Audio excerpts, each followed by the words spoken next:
और कहते हैं परमात्मा ने बताया कि ये ब्रह्मा विष्णु महेश की उत्पत्ति को भी तुम्हारे गुरु नहीं जानते, क्योंकि आदरणीय धर्मदास साहिब जी पवित्र हिंदू धर्म में जन्म होने के कारण श्री विष्णु जी के और श्री शंकर जी के वे कट्टर उपासक थे। और फिर ज्ञान हुआ तो उन्होंने कहा था, हे भगवान क्या वेद कतेब झूठे हैं? धर्मदास जी ने कहा था, हे भगवान आपने जो ज्ञान दिया है और मैंने आपका साक्षात्कार किया है, सब इस ब्रह्मांड देख लिए, सचमुच वही है जो आप बता रहे हैं, लेकिन क्या इन वेदों और कतेबों में यानी पुराणों में ये झूठा लिखा है? क्योंकि धर्मदास जी के गुरु थे रूपदास जी। रूपदास जी ऐसे दंत कथा लोक वेद सुनाया करते थे, ब्रह्मा विष्णु महेश को अदर अमर बताते थे, इनके कोई माता पिता नहीं है। तब धर्मदास जी ने कहा कि भगवान फिर तो वेद और कतेब यानी ये सब पुराण झूठे हैं। परमेश्वर कबीर जी ने कहा था, वेद कतेब झूठे नहीं भाई, और झूठे हैं जो समझे नहीं, झूठे ये तुम्हारे गुरु हैं जो इनको सदग्रंथों को समझ नहीं सके। परमात्मा ने जो बताया ये दास बता रहा, यानी कबीर परमेश्वर जी कह रहे हैं जो मैं बता रहा हूं ये सही है, इसमें लिखा है, लेकिन ये समझ नहीं सके। और परमेश्वर ने ये भी कहा था कबीर जी ने कि वेद मेरा भेद है, मैं मिलूं वेदन से नहीं और जौन वेद से मैं मिलूं ये वेद जानते नहीं। यानी वो सूक्ष्म वेद सच्चिदानंद घन ब्रह्म की वाणी में परमात्मा की जानकारी है, उसके पाने की विधि है। इन चार वेदों में परमेश्वर के पाने की विधि नहीं है, लेकिन महिमा उस पूर्ण परमात्मा की ही है।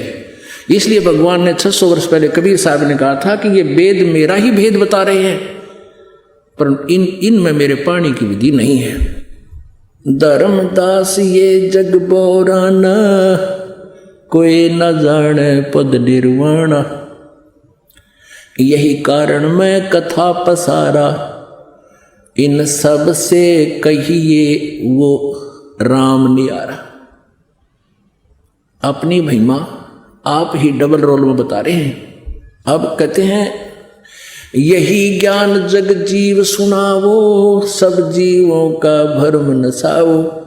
पूज्य कबीर परमेश्वर जी कहा करते थे कि धर्मदास अब मैं तुम्हें जो ये सृष्टि रचना सुनाने जा रहा हूं, कबीर परमेश्वर जी ने सृष्टि रचना का ज्ञान दिया धर्मदास जी को और कहा था कि इसलिए मैंने तेरे को ये कथा सुनाई है सृष्टि रचना की, और ब्रह्मा जी विष्णु जी और शिव जी की उत्पत्ति की, और इस कथा को सभी को सुनाओ, और बुद्धिमान व्यक्ति होगा तो हृदय से लगाएगा, स्वीकार करेगा, और मूर्ख है वो कहेगा झूठ बोल रहा है, झूठ बोल। इतने प्रमाण देखकर भी कोई ये कहे कि ये ठीक नहीं, झूठ बोल रहा है रामपाल, तो वो कैसा व्यक्ति हो सकता है? परमात्मा ने कहा कि चातुर प्राणी चोर है।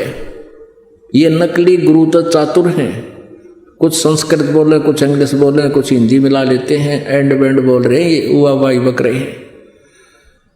और ये चातुर प्राणी तो चोर हैं, क्योंकि सत्य से प्रीतित नहीं, और इस सत्य को जनता तक जाने में बाधक बन सकते हैं, मदद नहीं कर सकते। ये चतुरता दिखाकर प्रभुता बनाए बैठे हैं, और इतने प्रमाण देखकर भी जो उनसे दूर नहीं होता, उन नकलियों से, सत्य को स्वीकार नहीं करता, वो मूड बताया है। चातुर प्राणी चोर हैं, ये मूड मुग्ध हैं ठोठे, संतों के नहीं काम के, इनको दो गल जोट। कि इतना ज्ञान समझ कर भी आंखों प्रमाण देखकर भी नहीं मान रहे हैं, तो वो तो मूड मुग्ध है ठोठ, और वो हमारे काम के नहीं, वो तो उन्हीं के पास पड़े रहे, उन चातुरों के पास जाओ नरक में दोनों गुरु और शिष्य। धर्मदास ये जग बोराना, कोई न जाने पद निर्वाणा, यही कारण मैं कथा पसारा, जग से कहिए एक राम नियारा। यही ज्ञान जग जीव सुनावो, सब जीवों का भरम नसावो। अब मैं तुमसे कहूँ चिताई, त्रिदेवन की उत्पत्ति बाई। 600 वर्ष पहले परमात्मा कबीर देव जी कह रहे हैं कि अब मैं तुम्हें श्री ब्रह्मा विष्णु महेश जी की उत्पत्ति सुनाता हूँ, सुन जानते हैं। कुछ संक्षेप कहूँ गहुराई, सब संशय तुमरे मिट जाई। भरम गए जग वेद पुराना, आदि राम का भेद न जाना। आदि राम जो सबसे पहले के प्रभु अविनाशी जो परमात्मा है। राम राम सब जगत बखाने, आदि राम कोई बिरला जाने। ज्ञानी सुने सो हृदय लगाई, मूर्ख सुने तो गम ना पाई। परमेश्वर कबीर जी अपनी प्यारी आत्मा धर्मदास जी से कह रहे हैं कि जो मैं सच्चाई सुनाने जा रहा हूँ, ब्रह्मा विष्णु महेश के माता पिता का ज्ञान देने जा रहा हूँ, बुद्धिमान व्यक्ति तो स्वीकार करेंगे और मूर्ख सुने तो गम नहीं पाई, उसका विश्वास नहीं हो या सच्चाई।